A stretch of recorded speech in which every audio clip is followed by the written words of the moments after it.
ಇಂದು ನಾವು ತುಳು ತುಳು ತುಳು ಮಹಾದ್ರಾವಿಡ ಭಾಷೆಗಳಾದಂಥ ಒಂದು ತುಳು ಭಾಷೆಯನ್ನು ಈ ಕರ್ನಾಟಕ ರಾಜ್ಯದ 2ನೇ ಅಧಿಕೃತ ಭಾಷೆಯನ್ನಾಗಿ ಘೋಷಿಸುವ ಬಗ್ಗೆ ತಿಳಿದುಕೊಳ್ಳೋಣ. ಕಂಬಳದ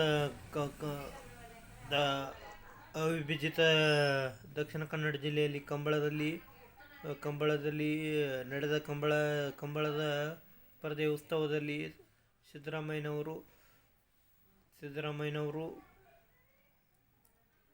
ಕಂಬಳ ಸ್ಪರ್ಧೆಯನ್ನು ಉದ್ಘಾಟಿಸಿ ಮಾತನಾಡುತ್ತಾ, ತುಳುವನ್ನು ಕೂಡ 2ನೇ ಭಾಷೆಯನ್ನಾಗಿ ರಾಜ್ಯದ 2ನೇ ಭಾಷೆಯನ್ನಾಗಿ ಘೋಷಿಸುವ ಬಗ್ಗೆ ಚಿಂತನೆ ನಡೆದಿದೆ ಎಂದು ಗಂಭೀರವಾಗಿ ಹೇಳಿದ್ದಾರೆ.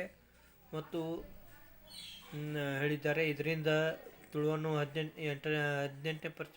ಸುಮಾರು 18ನೇ ಪರಿಚ್ಛೇದಕ್ಕೆ ಸೇರಿಸುವಂತಹ ಒಂದು ಹೋರಾಟಕ್ಕೆ ಬಲ ಬಂದಿದೆ.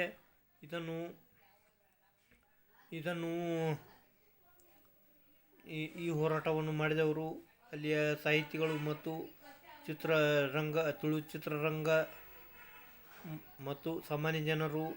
ಇದರಿಂದ 18ನೇ ಪರಿಚ್ಛೇದಕ್ಕೆ ಸೇರಿಸುವಂಥ ತುಳು ಭಾಷೆಯನ್ನು 18ನೇ ಪರಿಚ್ಛೇದಕ್ಕೆ ಸೇರಿಸುವಂಥ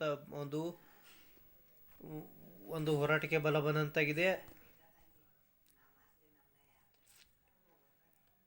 ಮತ್ತು ಇದು 18ನೇ ಪರಿಚ್ಛೇದಕ್ಕೆ ಸೇರಿಸುವುದನ್ನು ಕಾಲವೇ ನಿರ್ಧರಿಸಲಿದೆ.